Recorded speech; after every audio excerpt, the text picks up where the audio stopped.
नमस्कार दोस्तों, स्वागत है आपका मिस्टर इंडियन टीचर पर। दोस्तों, हमने वास्तविक संख्याएं चैप्टर में पढ़ा कि यूक्लिड विभाजन प्रमेयिका क्या होती है और यूक्लिड विभाजन प्रमेयिका से एचसीएफ कैसे ज्ञात करते हैं, और कक्षा 9 की कुछ बेसिक परिभाषाओं को भी देखा था। तो आज हम पढ़ेंगे अंक गणित की आधारभूत प्रमेय। दोस्तों, यह प्रमेय कहती है कि प्रत्येक भाज्य संख्या को अभाज्य संख्याओं के गुणनफल के रूप में व्यक्त किया जा सकता है, और यह अभाज्य संख्याओं के गुणनफल उनके आने वाले क्रम के बिना अद्वितीय होते हैं। तो चलिए दोस्तों, इसे एक एग्जाम्पल द्वारा समझते हैं। मान लीजिए 20 एक भाज्य संख्या है और हमें इसको अभाज्य संख्याओं के गुणनफल के रूप में लिखना है, तो हम अभाज्य गुणनखंड करेंगे। तो सबसे छोटी संख्या का भाग जाएगा इसमें 2 का, 10, 2 का 5 बचा, 5, 1 आ गया। तो 20 के अभाज्य गुणनखंड होंगे दोस्तों 2 इंटू 2 इंटू 5 इंटू 1 बराबर 20। तो दोस्तों, पहली लाइन तो समझ आ गई होगी कि प्रत्येक भाज्य संख्या को अभाज्य संख्या के गुणनफल के रूप में लिख सकते हैं, यानी ये अभाज्य संख्याओं के गुणनफल है।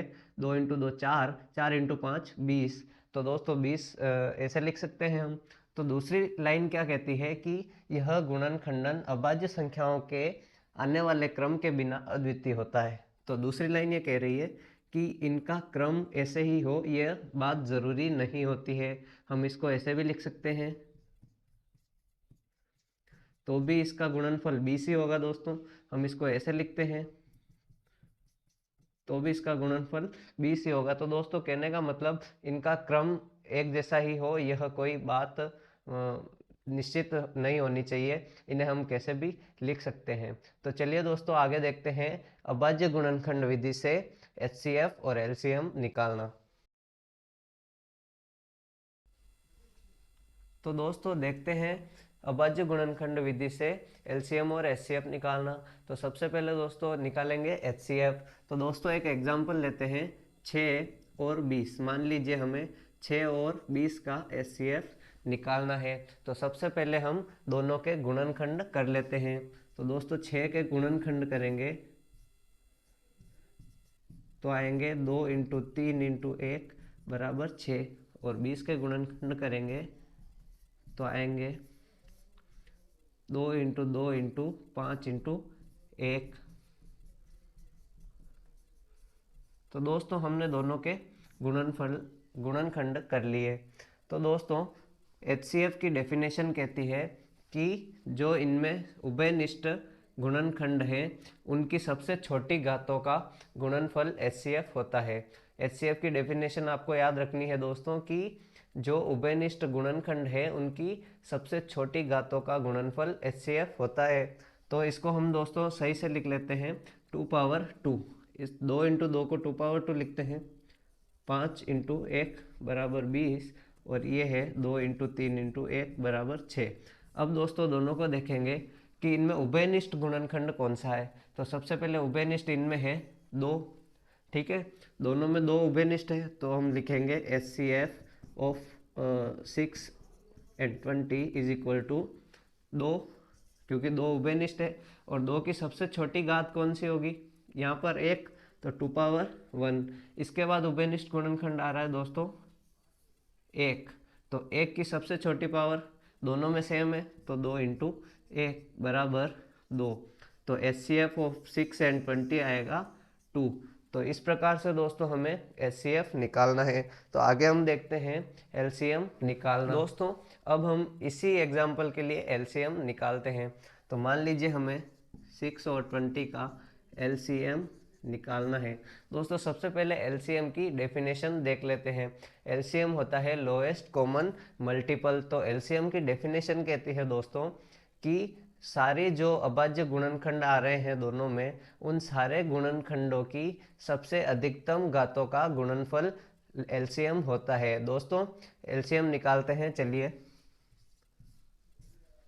6 और 20 के गुणनखंड हमने पहले किए थे।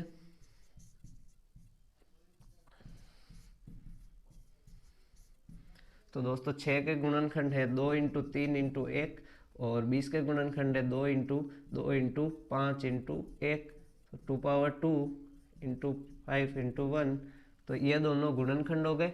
अब हमारी परिभाषा के हिसाब से आएगा सबसे, जो सारे इनमें अभाज्य गुणनखंड आ रहे हैं तो उनमें कौन कौन सी संख्याएं आ रही है। सबसे पहले हम ऐसे लिखेंगे दोस्तों, LCM ऑफ 6 and 20।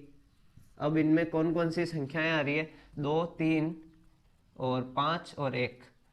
2 डबल आ रहा है, उसको हमें नहीं लिखना है, तो 2 इंटू 3 इंटू 5 इंटू 1। अब दोस्तों हमें देखना है कि दो की सबसे हाईएस्ट पावर किस में है। जैसा कि डेफिनेशन कहती है कि अभाज्य गुणनखंडों की हाईएस्ट पावर का गुणनफल। तो दोस्तों 2 की हाईएस्ट पावर इस गुणनखंड में है, तो 2 की हाईएस्ट पावर आएगी 2।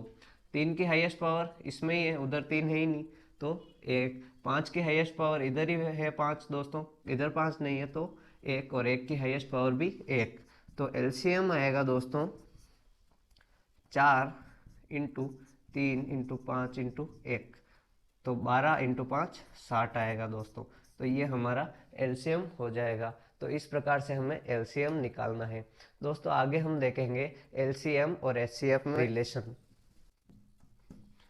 तो दोस्तों HCF और LCM में एक संबंध होता है जो हमें हमेशा याद रखना है, और इससे हमें आगे सवाल भी देखने को मिलेंगे। तो चलिए देखते हैं HCF और LCM में रिलेशन। तो दोस्तों रिलेशन ये है कि HCF इंटू LCM बराबर A इंटू बी।